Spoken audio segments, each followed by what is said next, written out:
दोस्तों, आज मैं आपको एक ऐसी बेवा, रहमदिल और खूबसूरत लेडी डॉक्टर का वाकया सुनाने वाली हूँ जो सिर्फ खूबसूरती में नहीं बल्कि दिल के भी बहुत बड़े मकाम पर थी।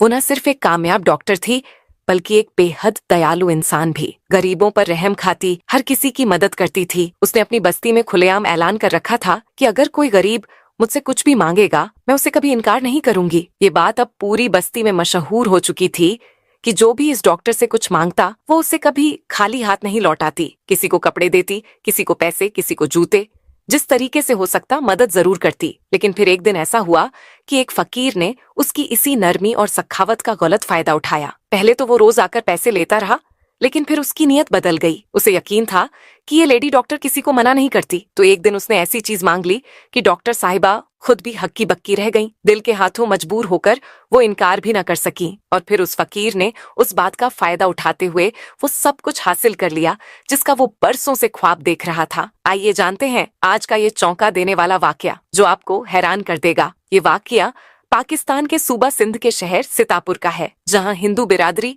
नस्लों से आबाद है और आज भी अपनी रवायात, इबादत और वकार के साथ पुरसुकून जिंदगी गुजार रही है। इसी शहर में एक हिंदू खातून डॉक्टर रहती थीं, जिनका नाम था मीरा सक्सेना। वो दिल की बीमारियों की माहिर थीं और पूरे शहर में उनकी पहचान न सिर्फ एक काबिल डॉक्टर के तौर पर थी बल्कि उनकी नरम मिजाजी और रहमदिल फितरत के लिए भी लोग उन्हें इज्जत की निगाह से देखते थे। मीरा के शौहर राघव सक्सेना को एक पुरस्कार हादसे में गुजरे हुए 2 साल हो चुके थे। उनकी मौत के बाद मीरा ने अपने जज्बात को खामोशी में दफन करके खुद को इबादत और खिदमत खल्क में झोंक दिया। वो रोज सुबह 7 बजे महादेव धाम जाती, वही पुराना मंदिर जो शहर के बिल्कुल बीचों बीच वाक़ था, जहाँ सुबह शाम भक्तों की भीड़ लगी रहती। मंदिर की घंटियों की आवाजें गूंजती और माहौल में एक खास रूहानी कैफियत होती। इसी मंदिर के दाखिली दरवाजे पर एक भिखारी रोज बैठा नजर आता। उसका चेहरा गर्द से स्याह, कपड़े मैले कुचैले और फटे हुए, और उसकी आंखों में ऐसी गहराई जैसे बरसों का दुख छुपा हो।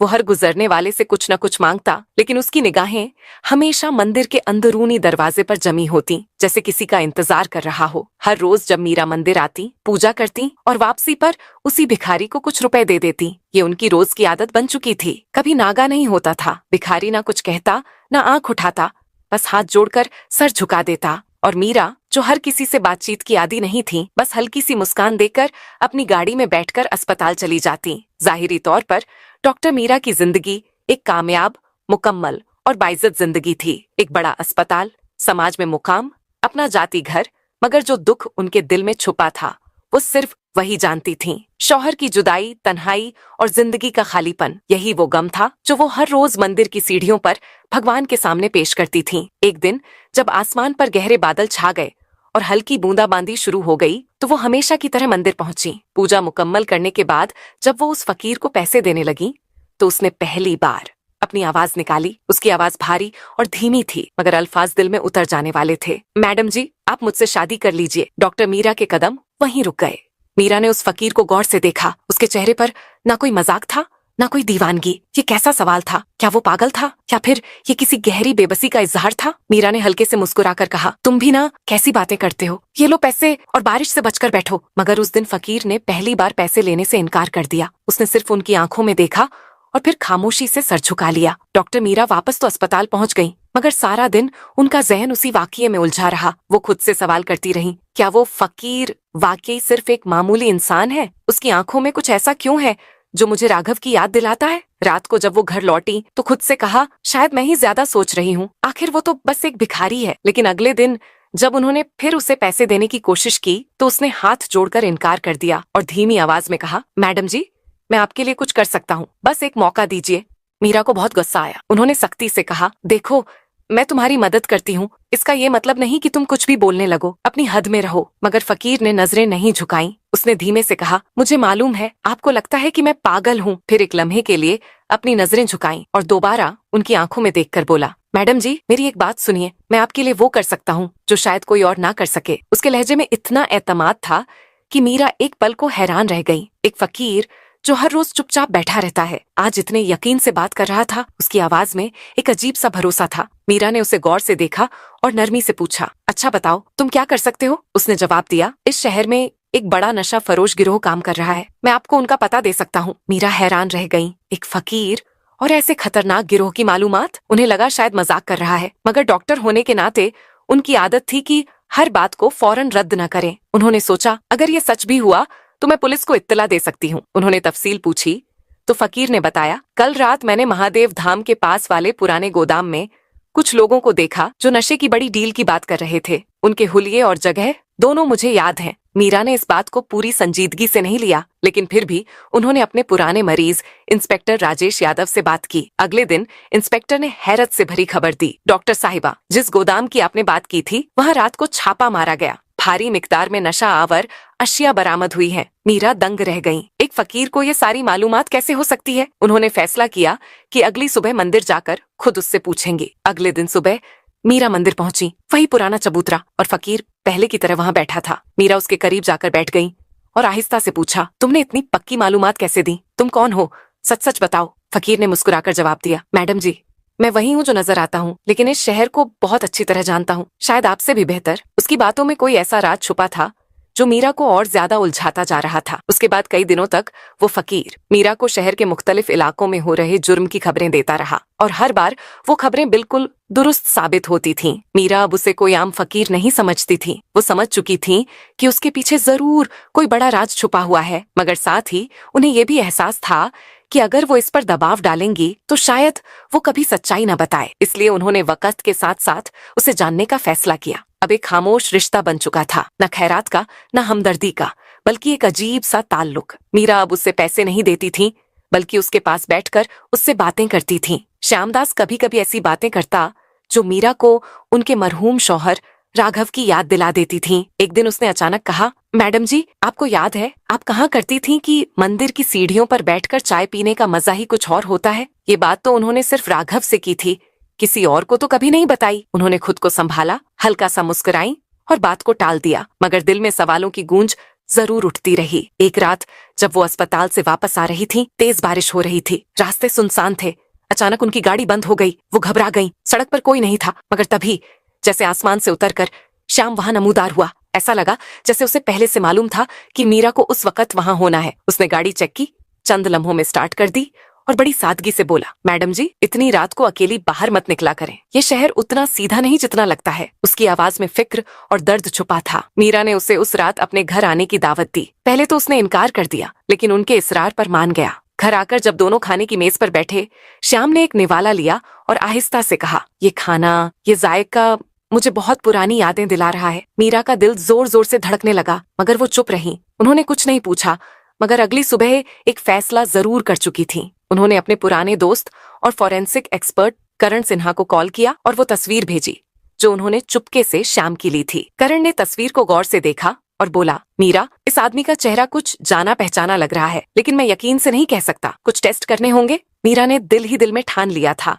कि अब वो श्याम की असली पहचान जरूर जानकर रहेंगी। करण ने कहा, अगर तुम इस शख्स के कुछ कपड़े या इस्तेमाल की हुई चीज ला सको तो मैं उसका डीएनए टेस्ट कर सकता हूँ। ये सुनकर मीरा उलझन में पड़ गई। वो श्याम को सीधे तौर पर शक में नहीं डालना चाहती थी। अगर उसे एहसास हो गया कि मीरा उस पर नजर रख रही है तो शायद वो हमेशा के लिए गायब हो जाए। उसी रात मीरा को एक तदबीर सूझी। अगले दिन उन्होंने श्याम को अपने घर बुलाया और बड़ी नरमी से कहा, श्याम, मैं चाहती हूँ कि तुम अपनी जिंदगी को एक नई शुरुआत दो। अगर तुम चाहो तो मेरे घर के पीछे एक कमरा है, वहां रह सकते हो। श्याम पहले तो झिझका, मगर मीरा के खुलूस ने उसे मजबूर कर दिया और वो मान गया। अब श्याम डॉक्टर मीरा के घर के पिछले हिस्से में बने एक छोटे से कमरे में रहने लगा। दिन भर वो महादेव धाम के पास अपने उसी फकीर वाले अंदाज में भीख मांगता और फिर चुपचाप घर लौट आता। एक दिन मीरा ने उससे पूछा, श्याम, जब मैं तुम्हें सब कुछ दे सकती हूँ तो फिर अब भी रोज मंदिर क्यों जाते हो? श्याम ने हल्की सी मुस्कान के साथ जवाब दिया, मैडम जी, मंदिर ही मेरी दुनिया है, वहीं सब कुछ दिखाई देता है, सब कुछ सुनाई देता है। उसके जवाब में कोई फलसफा छुपा था, कोई ऐसा राज जिसे सिर्फ दिल की आंखें समझ सकती थीं। कुछ ही दिन बाद मीरा को अस्पताल से एक इमरजेंसी कॉल मिली। शहर की मशहूर नवजीवन फार्मा कंपनी के एक गोदाम में आग लग गई थी। मीरा का दिल धक से रह गया, क्योंकि यही वो गोदाम था जहां कुछ हफ्ते पहले श्याम की मालूमात पर पुलिस ने छापा मारा था। उन्होंने फौरन इंस्पेक्टर राजेश यादव को कॉल किया, जो मौका ए वारदात पर मौजूद थे। राजेश ने बताया, डॉक्टर साहिबा, आग में सब कुछ जल गया, मगर कुछ कागजात महफूज रह गए। उनमें एक तस्वीर भी है, एक आदमी की जो हूबहू राघव जैसा लग रहा है। मीरा का दिल जोर जोर से धड़कने लगा। उन्होंने फौरन वो तस्वीर अपने पास रख ली और पूरी रात उसे देखती रही। तस्वीर के पीछे एक जुमला लिखा था, राघव 2022 फार्मा डील। ये अल्फाज उनके वजूद को झंझोड़ने के लिए काफी थे। क्या ये सच में राघव है? क्या वो जिंदा है? लेकिन कैसे? आखिर उसकी तो बाकायदा लाश भी शिनाख्त हो चुकी थी। पूरी रात मीरा की आंखों से नींद गायब रही। शक, उम्मीद, खौफ, हर एहसास दिलो दिमाग में शोर मचाता रहा। अगली सुबह वो महादेव धाम गईं ताकि श्याम से बात कर सके, मगर वो वहां नहीं था। मीरा ने उसे कई जगह ढूंढा, लेकिन श्याम जैसे हवा में घुल गया हो। श्याम को ना पाकर मीरा और ज्यादा बेचैन हो गई। लेकिन जब वो शाम को थकी हारी घर लौटी तो देखा श्याम उनके घर के बाहर बैठा है, मगर वो अब पहचानने के काबिल भी नहीं था। उसका चेहरा थका हुआ, कपड़े मैले और जिस्म पर गर्द की मोटी तह जमी हुई थी। मीरा ने गुस्से से पूछा, कहाँ थे तुम? मैं पूरे शहर में तुम्हें ढूंढती रही। श्याम ने नजरें झुका ली और धीमी आवाज में कहा, मैडम जी, मुझे कुछ जरूरी काम था। मीरा ने तय किया कि वो उससे सीधे सवाल नहीं करेंगी, लेकिन फिर भी नरमी से पूछा, श्याम, तुम नवजीवन फार्मा को जानते हो? श्याम ने एक लम्हे को उनकी आंखों में देखा, फिर नजरें झुकाकर जवाब दिया, मैडम जी, इस शहर में कौन नहीं जानता उन्हें। वो लोग बहुत ताकतवर हैं। मीरा का दिल कह रहा था कि श्याम कुछ छुपा रहा है और इस छुपाई हुई बात का ताल्लुक जरूर राघव से है। कुछ दिनों बाद मीरा ने खुद गोदाम की आग की मुकम्मल रिपोर्ट निकलवाने की कोशिश की। उन्हें पता चला वो आग कोई हादसा नहीं थी, बल्कि जानबूझकर लगाई गई थी, और जो शख्स आग लगने से पहले उस इलाके के आसपास देखा गया था, उसकी शक्ल उस तस्वीर वाले आदमी से मिलती थी, राघव जैसी। इंस्पेक्टर राजेश यादव ने मीरा को बताया, डॉक्टर साहिबा, श्याम रोज मंदिर जाता है, मगर रात को वो मंदिर के पास एक पुराने खंडहर में छुपता है और वहाँ कुछ मुश्तबा लोगों से मिलता भी है। मीरा ने खुद उस खंडहर का मुआयना किया। वहाँ उन्हें कुछ पुराने कागजात मिले, जिनमें नवजीवन फार्मा के गैर कानूनी मुआहिदे, काले कारोबार और अंदरूनी नेटवर्क की तफसील थी। मगर सबसे चौंका देने वाली चीज थी उन कागजात के नीचे दबा एक पुराना खत, मिट्टी से सना हुआ मगर अब भी महफूज। जब मीरा ने वो खत खोला तो उस पर सिर्फ एक जुमला लिखा था, राघव, तुम्हें सच छुपाना होगा। ये अल्फाज पढ़ते ही मीरा के हाथ कांपने लगे। क्या राघव वाकई जिंदा है? उस रात मीरा ने श्याम को अपने घर बुलाया। जैसे ही श्याम कमरे में दाखिल हुआ, मीरा ने वो तस्वीर उसके सामने रख दी जो उन्हें गोदाम में मिली थी। उनकी आवाज सख्त हो गई, ये तुम हो श्याम? सच बताओ, तुम कौन हो? श्याम ने तस्वीर को गौर से देखा, फिर उसकी आंखों में अजीब सी चमक आ गई। नरमी से बोला, मैडम जी, कुछ सवालों के जवाब सिर्फ वक्त देता है, लेकिन मैं वादा करता हूँ मैं आपको कभी कोई नुकसान नहीं पहुंचाऊंगा। मीरा को उसका जवाब बिल्कुल पसंद नहीं आया। उन्होंने सख्त लहजे में कहा, श्याम, मैं एक डॉक्टर हूँ और मुझे सच जानने का पूरा हक है। अगर तुमने अब भी कुछ छुपाया तो मैं पुलिस को बुला लूंगी। श्याम मुस्कुराया, सर हिलाया और बोला, अगर आपने मुझे पुलिस के हवाले किया तो वो सच आप कभी नहीं जान सकेंगी जो आपके राघव से जुड़ा है। मीरा के दिल में एक लम्हे को सन्नाटा छा गया। फिर श्याम ने धीरे से उनकी तरफ झुककर एक पता दिया, नवजीवन फार्मा के मरकजी दफ्तर के तहखाने में एक खुफिया कमरा है जहां तमाम गैरकानूनी सबूत छुपाए गए हैं। मीरा ने फौरन इंस्पेक्टर राजेश यादव को इत्तिला दी। पुलिस ने रात के अंधेरे में छापा मारा। भारी मिकदार में नशा आवर दवाएं, काले धन के रिकॉर्ड्स, दर्जनों जाली दस्तावेज और उन तमाम कागजात में एक नाम बार बार दोहराया गया था, नवजीवन फार्मा के कई बड़े अफसरों को गिरफ्तार कर लिया गया। मगर मीरा के दिल का शक अभी भी नहीं गया था। श्याम अब और भी पुरस्कार हो चुका था। कभी कभी वो रात भर गायब रहता और फिर सुबह ऐसे लौटता जैसे कुछ हुआ ही न हो। मीरा ने एक दिन फिर उससे बात करने की ठानी, मगर इस बार कुछ नहीं पूछा, बस उसे देखा। श्याम खामोश बैठा रहा और उसके चेहरे पर एक अजीब सुकून था। उसी रात एक अनजान नंबर से कॉल आया। दूसरी तरफ एक भारी सख्त आवाज थी, डॉक्टर मीरा, आप बहुत होशियार हो चुकी हैं, लेकिन सच के करीब जाने की कीमत चुकानी पड़ती है। श्याम को छोड़ दीजिए वरना अंजाम भुगतना पड़ेगा। फोन कट गया और मीरा की उंगलियां कांपने लगीं। तो ये सब सच है? श्याम कोई आम फकीर नहीं, वो किसी बड़े राज का हिस्सा है। मगर अब वापसी का कोई रास्ता नहीं था। श्याम का राज जानना मीरा के लिए अब जरूरी हो चुका था, चाहे कुछ भी हो जाए। वो जानती थी कि हर रात श्याम मंदिर से निकलकर किसी अंधेरी गली में जाता है। वहाँ कुछ ऐसे लोगों से मिलता है जो दिन के उजाले में कभी नजर नहीं आते। मीरा ने फैसला किया कि अब वो श्याम का पीछा करेंगी। उन्होंने इंस्पेक्टर राजेश यादव को कॉल किया और एक मंसूबा बनाया, मैं अब रुकने वाली नहीं, चाहे सच जैसा भी हो। मुझे जानना है कि श्याम की हरकतों, उसकी खामोशी और उसकी आंखों में छुपे असरार का राज क्या है। मगर मीरा अभी तक ये नहीं जानती थी कि श्याम दास कोई और नहीं बल्कि उनका शौहर राघव सक्सेना था, जिसकी मौत 2 साल पहले एक सड़क हादसे के तौर पर सामने आई थी। लेकिन वो हादसा सिर्फ एक साजिश थी। राघव एक सॉफ्टवेयर इंजीनियर था जो उसी नवजीवन फार्मा कंपनी के लिए काम करता था जिसके खिलाफ श्याम लगातार बातें कर रहा था। राघव को मालूम हो गया था कि ये कंपनी नशे की दवाओं की गैर कानूनी तिजारत, मनी लॉन्ड्रिंग और कई काले धंधों में मुलव्विस है। उसने इस सबको बेनकाब करने का फैसला किया। मगर जब कंपनी के मालिक सुरेश मेहता को इसका पता चला तो उन्होंने राघव को रास्ते से हटाने की साजिश रची। राघव किसी तरह बच निकला, लेकिन अपनी जान बचाने के लिए उसे अपनी मौत का ड्रामा करना पड़ा। उसने सबसे दूर होकर शहर के अंडरवर्ल्ड में पनाह ली और श्यामदास का भेष अपनाया। अब मंदिर के बाहर बैठना, चुपचाप सब कुछ देखना और हर रोज मीरा की एक झलक पा लेना, यही उसकी नई जिंदगी बन चुकी थी। उसने सोचा था, अगर मैं सामने आ गया तो सुरेश मुझे तो मारेगा ही, मगर मीरा भी खतरे में आ जाएगी। इसीलिए राघव ने श्याम की शक्ल में एक एक कदम बहुत सोच समझ कर रखा और मीरा की मदद से उसने धीरे धीरे इस गंदे कारोबार की जड़ें हिलानी शुरू कर दी। एक रात मीरा और इंस्पेक्टर ने श्याम का पीछा करना शुरू किया। वो हमेशा की तरह महादेव से उठा और शहर की तंग गलियों में चलने लगा। बार बार पीछे मुड़कर देखता, जैसे किसी के पीछा करने का एहसास हो। काफी देर बाद वो एक पुराने जले हुए गोदाम के पास रुका, वही गोदाम जहाँ कुछ हफ्ते पहले आग लगी थी। मीरा का दिल जोर से धड़कने लगा। क्या ये वही जगह है जहाँ राघव की तस्वीर मिली थी? क्या श्याम यहाँ कुछ खास तलाश करने आया है? इंस्पेक्टर ने इशारा किया कि वो लोग चुपचाप पीछे से जाएं। वहां एक लंबा दुबला पतला शख्स जिसके चेहरे पर घनी दाढ़ी थी, श्याम से धीमी आवाज में बात कर रहा था। बातें तो साफ सुनाई नहीं दे रही थीं, मगर वो शख्स श्याम को एक छोटा सा पैकेट देकर गलियों में गायब हो गया।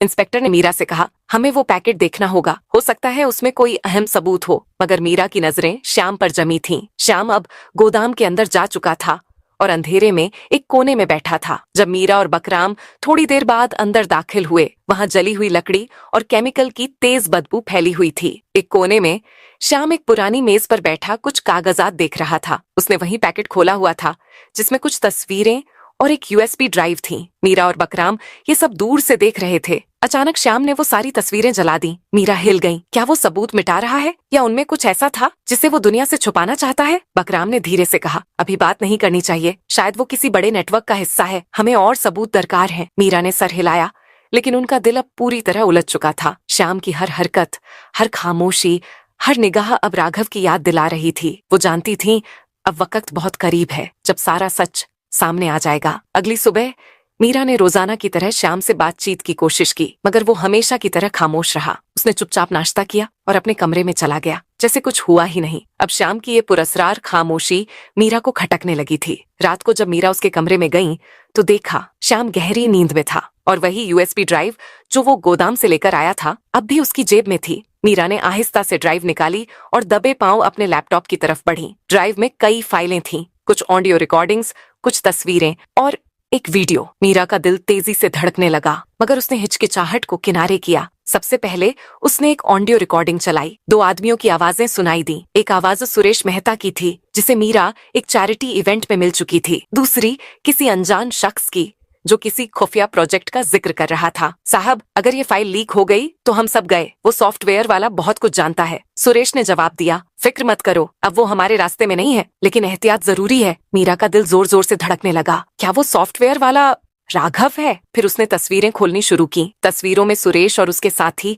गोदाम में नशा आवर अशिया की पैकिंग करते नजर आ रहे थे। लेकिन एक आखिरी तस्वीर ने मीरा को झंझोड़ दिया। तस्वीर में एक शख्स खड़ा था।